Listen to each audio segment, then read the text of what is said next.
할렐루야. 우리 앞뒤의 성도님들에게 서로 선포합시다. 주님이 부활하셨습니다. 인사하시죠.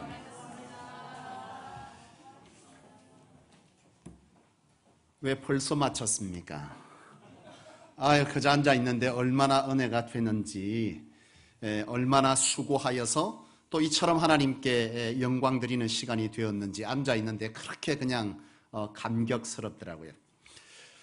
사랑하는 여러분, 주님이 부활하셨습니다. 한 아이에게 제가 물었습니다. 너 부활절 되면 뭐가 생각이 나냐라고 물었더니 뭐라고 대답했을까요? 계란이요.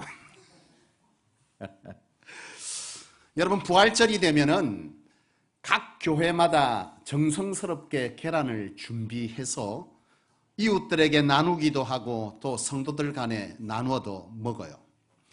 저도 어제 성소교회 계란을 먼저 먹은 것이 아니고 다른 교회에 나누어준 계란을 먼저 먹게 됐는데, 그 교회 준 거 보니까 이렇게 종이 상자를 만들었어요.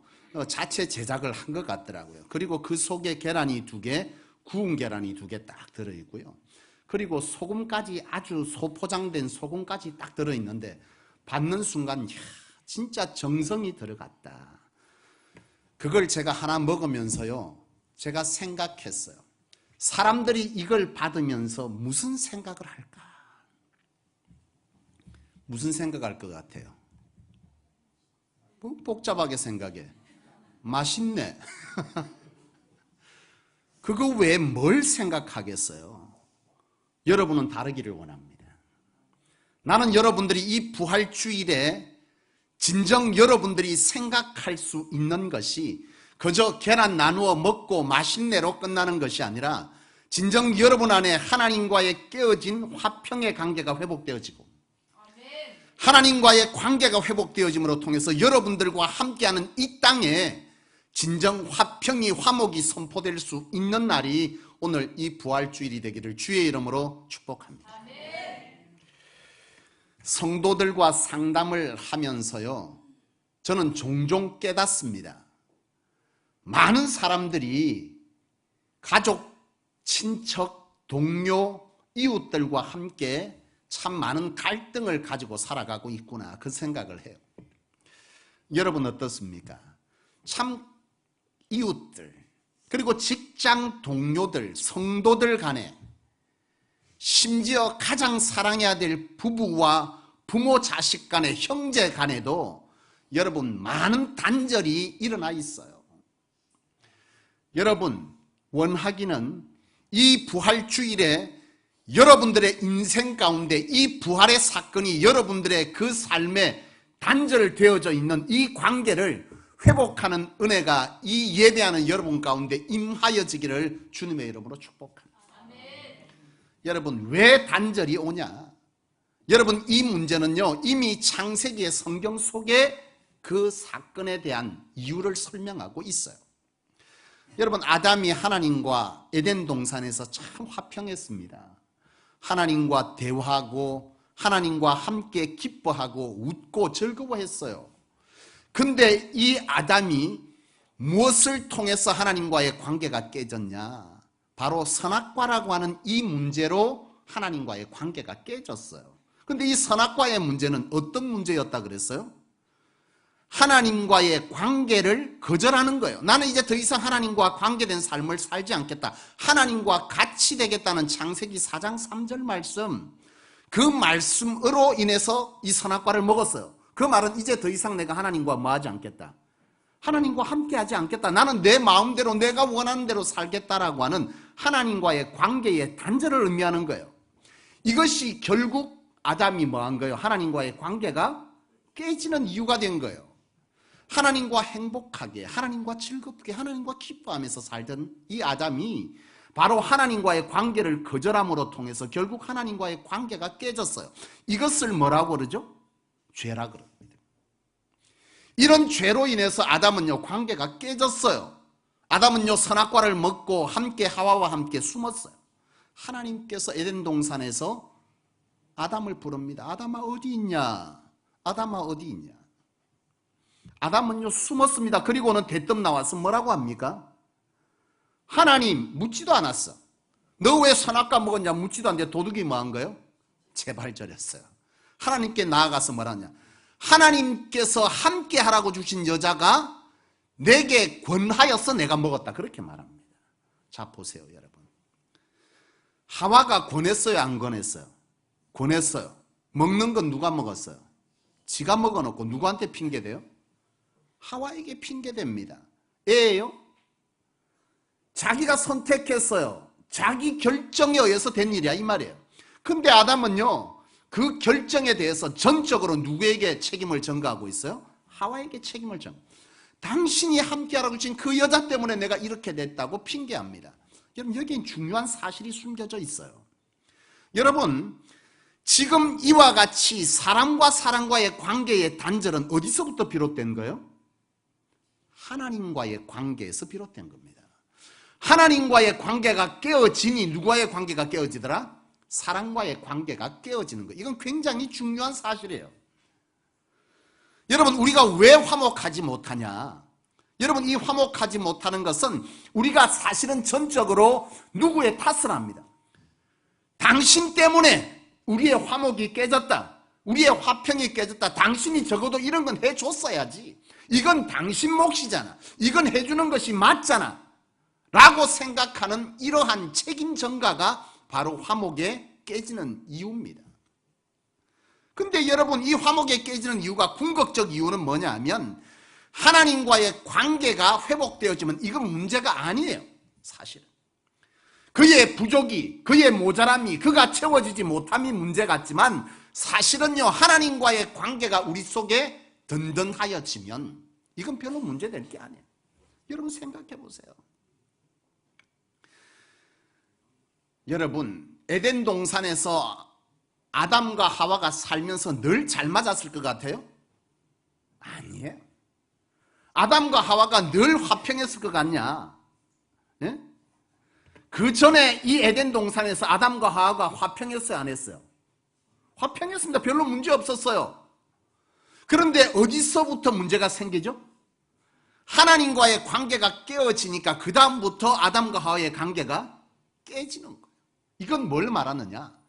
오늘 우리가 살아가면서 내 남편, 내 부모와 자식, 형제, 이웃 그리고 성도 간에 여러분 왜 불화가 일어나고 왜 화평이 깨지냐? 우리는 그들에게 기대하는 바가 있어요. 그들의 연약함, 그에게 부족함이 있다.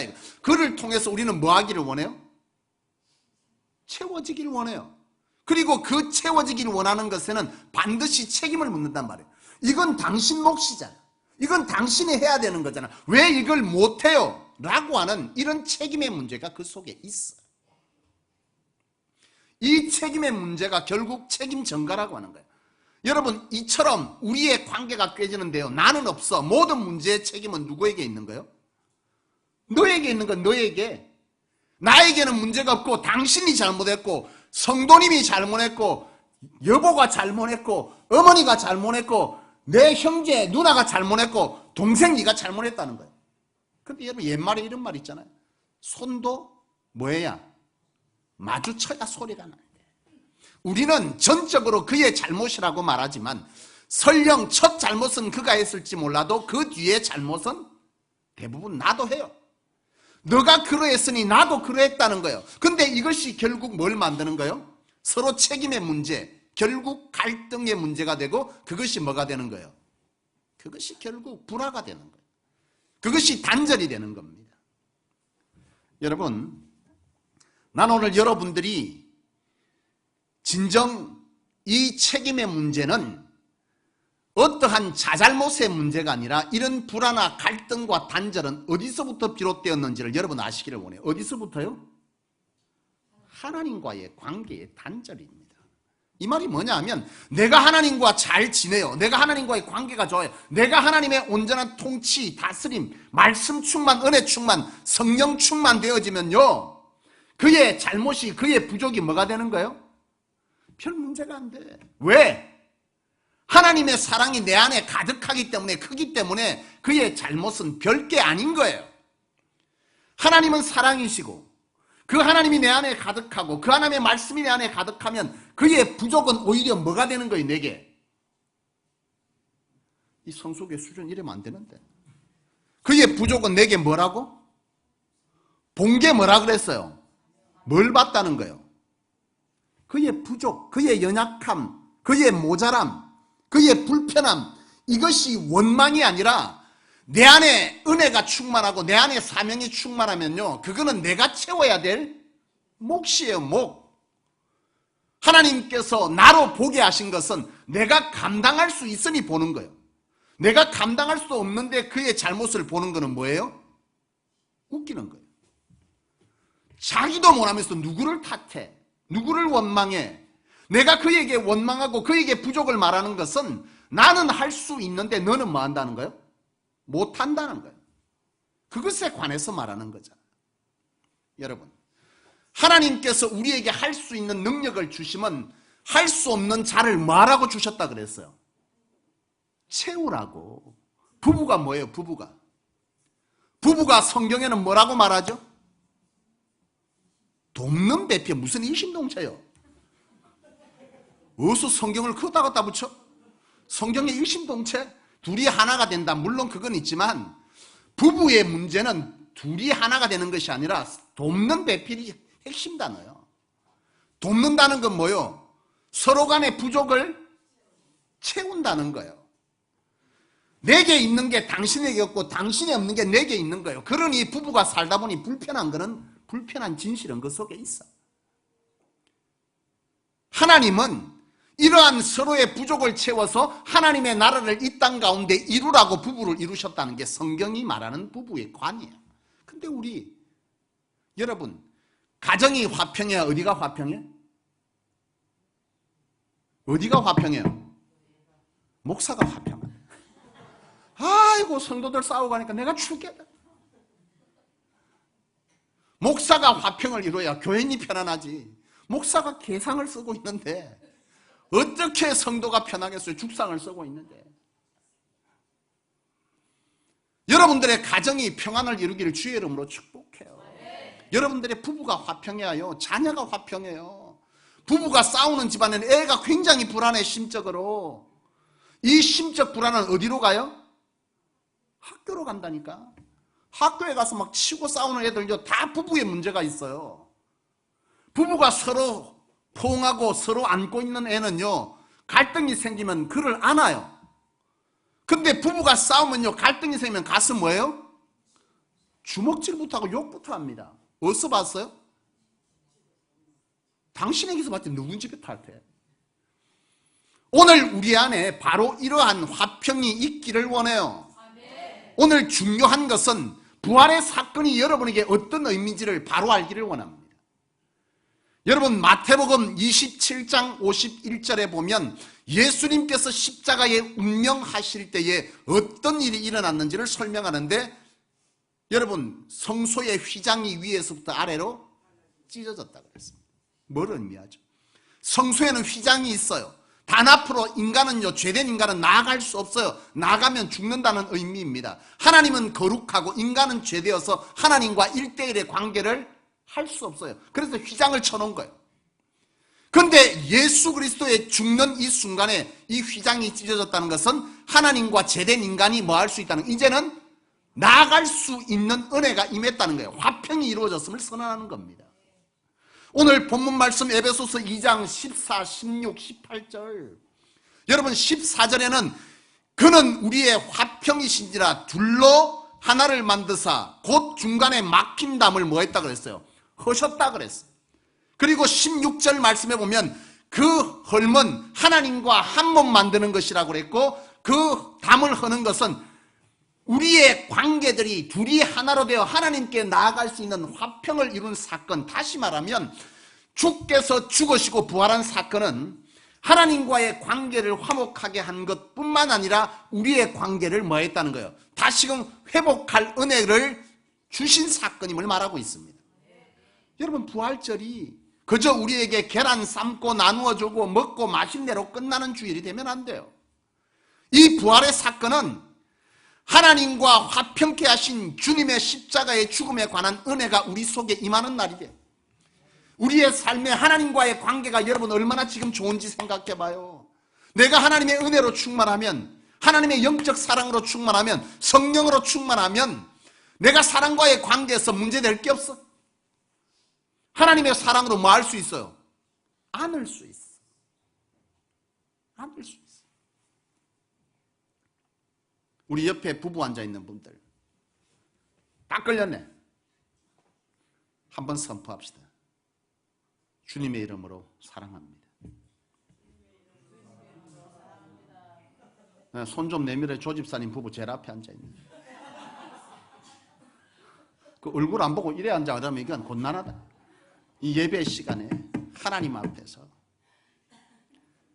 내 안에 지금 그가 미운 건 그가 미운 게 아니라 하나님의 은혜가 내 안에 다 떨어진 거예요.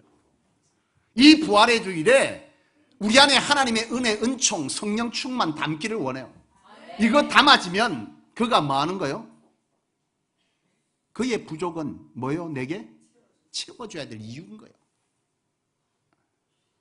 이 부활의 사건은 하나님과의 관계의 회복이고 사랑과의 관계의 회복을 이루신 사건이에요. 그저 계란 먹고 계란 삶아주고 우리 할 일 다 한 것처럼 생각하지 말아요. 오늘 우리가 이 땅 가운데 선포해야 될 것은, 내 가정에, 내 직장에 내가 선포해야 될 것은 계란을 주면서 잘 먹으라가 아니라 진정 우리 안에 이루신 하나님의 화평, 이것을 세상 가운데 뭐 하는 거예요? 선언하고 선포하는 것이 부활주일이 돼야 돼요. 사랑하는 여러분, 말씀 마칠 겁니다. 여러분들 안에 오늘 무엇이 문제인지를 돌아보십시오. 진정한 부활의 의미가 여러분에게 어떤 의미인지를 여러분 아시기를 원해요. 여러분의 관계에 단절이 있다면 오늘 이것은 누구의 문제라고요? 나의 문제가 아니에요. 하나님과의 문제예요. 우리는 말이에요, 예배 잘 드리고 기도 시간에 나와 있고 찬송 부르고 성가대에 앉아 있고 교사하고 그러면 나는 지금 성령 충만한 줄 알아. 성령 안 충만해도 그거 다 할 수 있어. 다 할 수 있어. 그거 하는 데는 다 꿍꿍이 속에 있어. 뭐 하려고? 복 받으려고. 성령 안 충만해도 할 수 있어요. 진정한 신앙은요, 바리새인들이 왜 주님 앞에 책망받은 줄 아세요? 그것 때문에 그래요. 그것 때문에. 오늘 우리는 바리새 신앙을 버리고 진정 하나님 안에서 하나님이 우리에게 주신 이 은혜 사랑, 이 말씀이 우리의 삶 가운데 녹아내려지기를 원해요. 성소는 그런 사람이기를 원합니다. 이 부활주일에 여러분, 내가 하나님 앞에 얼마나 바로 서 있고 하나님과의 관계 속에 서 있는지를 여러분 돌아보십시오. 주님은 이걸 이루시기 위해서 십자가에 죽으셨고 부활의 소망을 이루셨습니다. 이것이 여러분에게 믿어지고 깨달아지고 실천되어지기를 축복합니다. 하나님의 관계를 회복하면, 하나님 안에서 내 사랑이 식어져 있으면, 하나님 안에 내 사랑이 변질되어 있으면 그를 품을 수 없어. 오늘 이 시간 여러분들 안에 그 사랑이 충만되어지기를 축복하고, 그 사랑으로, 그 사랑의 눈으로 세상을 바라보고 내 안에 내 남편, 내 자식, 내 부모, 내 이웃, 내 형제 바라보면 못 품을 것이 없어. 이 부활의 주일이 저와 여러분들에게 그런 주일이기를 축복합니다. 오늘 여러분 나아가셔서, 오늘 여러분 안에 단절이 있거든 과감하게 하나님 앞에 기도하시고 하나님과의 관계를 회복하세요. 하나님과의 관계 없이 전하려면 죽어도 못한다. 뭐 때문에? 자존심이 상해서는 자존심이 상해서. 하나님과의 관계를 회복하세요. 하나님과의 관계 회복 없이 전화부터 하려고 덤볐다간요, 내가 선한 마음으로 전화합니다. 내가 선한 마음으로 그에게 말합니다. 화평을. 미안해요. 상대방의 반응이 어떻게 나올 것 같아요? 전화 끊어버려. 그러면 뭐예요? 나는 내 할 일 다 한 거지. 경상도 사람 무슨 말 나오겠어요? 참! 하나님과의 관계 회복이 없으면 다시 전화 못해. 하나님과의 관계 회복이 있어야 주께서 나를 품을 때, 하나님께서 나를 품을 때, 거듭된 배반 속에서도 나를 안아주신 그 사랑이 내 안에 깨달아질 때, 그 사랑을 이루려고 죽어주신 주님의 그 놀라운 고통, 고독, 외로움이 내 안에 깨달아질 때, 내가 거절당할 때 그 고독을 참아낼 수 있는 거예요. 사랑하는 여러분, 부활주일입니다. 성소교회 안에 여러분 어떤 행사가 있죠? 어떤 행사가 있습니까? 아무 행사도 없습니다. 오늘 여러분들에게 행사는 여러분들에게 주어졌습니다. 어떤 행사요? 하나님과의 관계를 회복하는 걸로 끝내지 마. 그 관계 회복은 세상에 뭘 해야 돼요? 화평과 화목을 선언하는 자리까지 나아가야 오늘 이 부활의 주일이 진정한 그리스도인이 맞을 수 있는 축복의 부활이 될 줄로 믿습니다. 기도하겠습니다. 우리 같이 기도하시죠. 사랑하는 하나님, 우리의 죄된 일상 가운데